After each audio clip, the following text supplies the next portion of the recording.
Is there, so coming from, let's take it a step back, when before you even got to MiraCosta, you already had, did you have a diploma? I Did had my you, GED. I okay. got my GED in jail. Uh-huh. Hmm. Okay. Hmm. So that's also something Yeah. for people who are like, okay, I do want to pursue a higher education, but you know what? I never graduated high Hmm. school. It's not lost. They Yeah. just need to find the places that they can go ahead and get. So is there any, what would you say to someone's like, well, I didn't graduate high school, so this is not an option for me? Yeah, I mean, there's different options. If they completed enough credits that they're just a few credits behind from getting their high school diploma, and I know a lot of folks like they want that diploma. It's like sometimes the first time we've ever seen our name on something like worthy, Mm, right, and not a yeah. court docket or, um, anything like that. And so, if they're a few credits behind, or maybe only like their senior year, a lot of opportunities are out there for non-credit schools. So MiraCosta has a non-credit school, Palomar has a non-credit school. I'm sure many others do. I just don't know them verbatim. But non-credit schools are where you're taking classes that are completely free, and they are for your high school credits. And so first you would need to like obtain your transcripts from the high schools you attended, and that Mhm. can be a challenge. I assist a lot of students. They get fed up. They're on hold.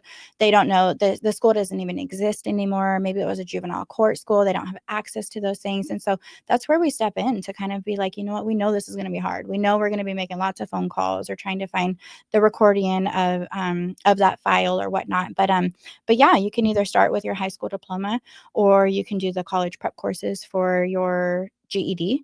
It is actually California state law now that folks who are incarcerated, they do have to obtain that while they're inside, and the educational system has to provide those courses for folks who are inside. It's also interesting to mention here about your trajectory also with the transitions, it was with the Rising Scholar Network, Mhm. because now I'd also like to share that you have a new position because you're no longer, you were at MiraCosta, you were, what was your position?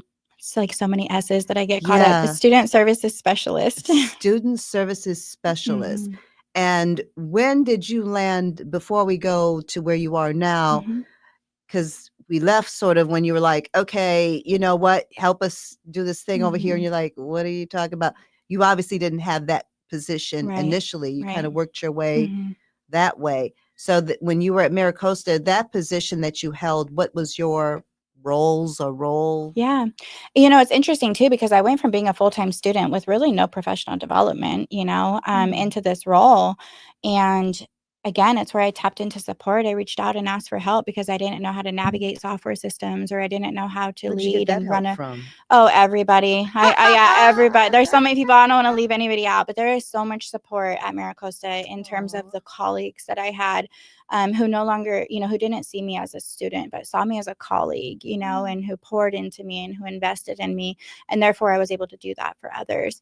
But my role, although my title wasn't coordinator, I'm sure Tal can attest to this, I basically coordinated the program. And so my role was anything and everything from assisting a new student who, is trying to enroll in college, maybe needs to get transcripts from another school, maybe needs to find their high school diploma, apply for financial aid. I would walk them through all of that because that is best practice.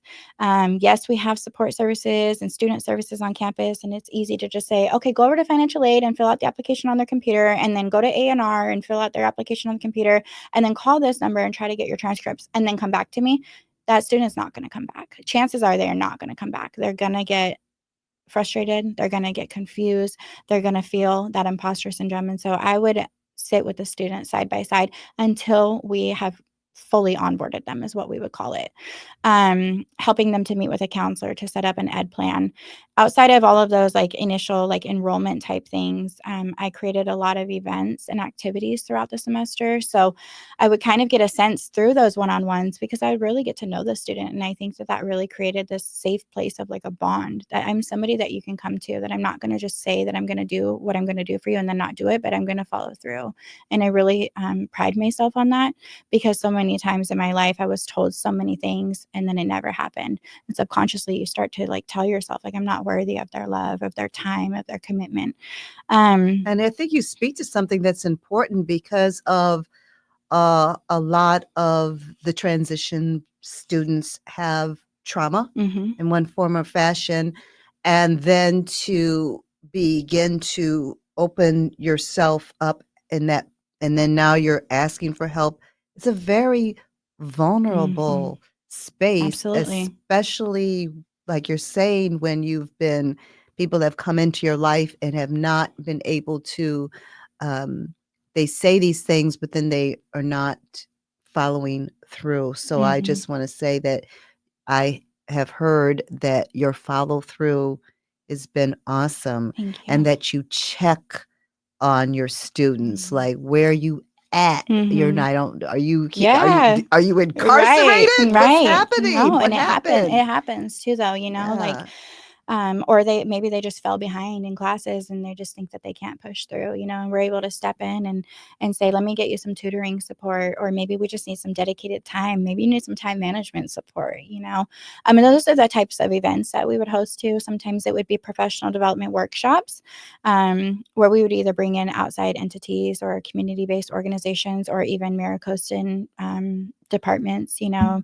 The career center would come in and do like resume writing skills and how to job search, and everything's online these days, you know. And so, yeah, so really just trying to provide them those opportunities that we wouldn't necessarily naturally seek out, right? So let me bring them to you and let me Mm-hmm. feed you, because everybody Yeah. loves food. We would take field trips too. You know, we got to take field trips to different universities, because, like I said, the universities in our area, at least, they all have programs for our population. And so, how can we have that warm handoff and that smooth transition into university? Because the key thing is when I was doing my research to get this program established, I did 2 internships with Tau, and one of them was, if I had all of the funding in the world and I had no academic or institutional barriers, what would the model be? What would the program be? And so, in my research, this is outdated information, but in 2018, there was a study done by Northwestern University. Gotta cite my source. For folks who have no education, no higher education, they have a 76% chance of recidivizing. And so recidivizing means reoffending, you know, becoming incarcerated again within 5 years of being released. 76% chance. It's like 3/4 of, you know, 3 out of every 4 people. And so anyone who is able to obtain an associate's degree, that number drops down to 15.6%. Look at that. And so for me, it took 4 years to get my associate's degree. Some people it takes 2, you know, and so everybody's journey is just a little bit different. But if people can somehow invest and finish that associate's degree and then transfer on for a bachelor's degree, the number drops down to 5%. Wow. So a typical traditional full-time student is 4 years to get a bachelor's degree. A master's and beyond, there's 0% chance of recidivism.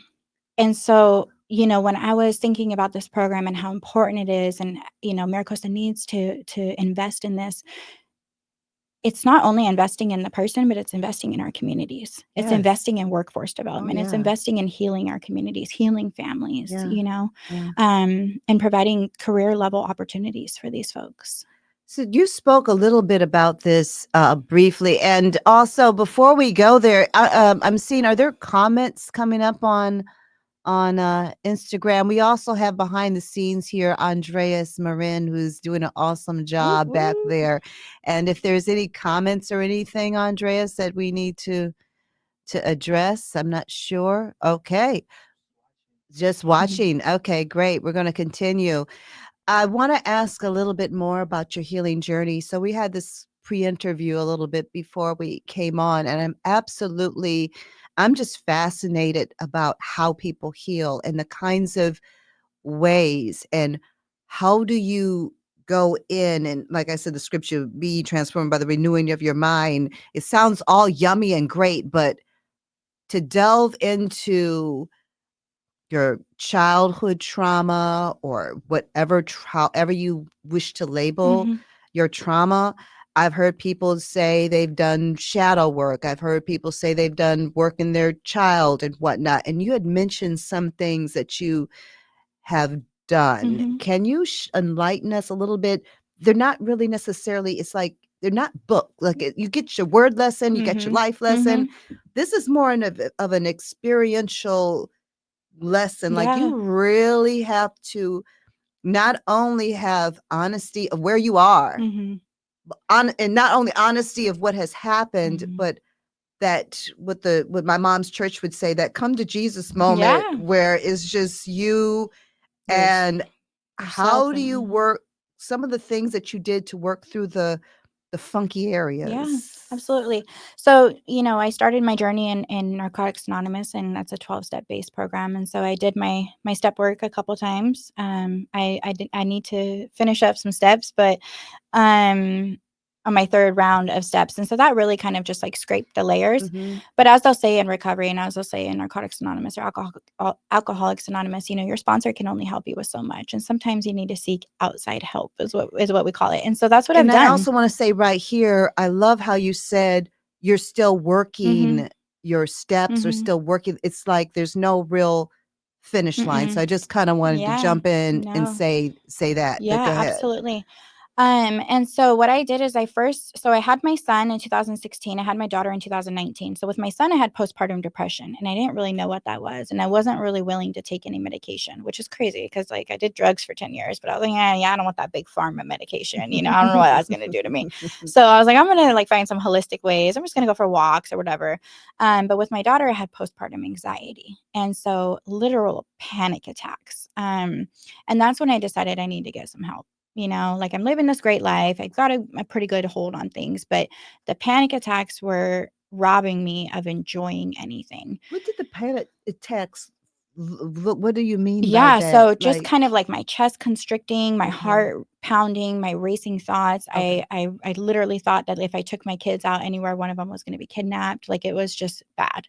And so I started doing therapy and Professional therapy, like professional yeah. therapy, and that center that I went to, of therapists, was faith-based. And so that particular therapist that I got matched up with was a Buddhist. And so he is the one who introduced me to inner child healing.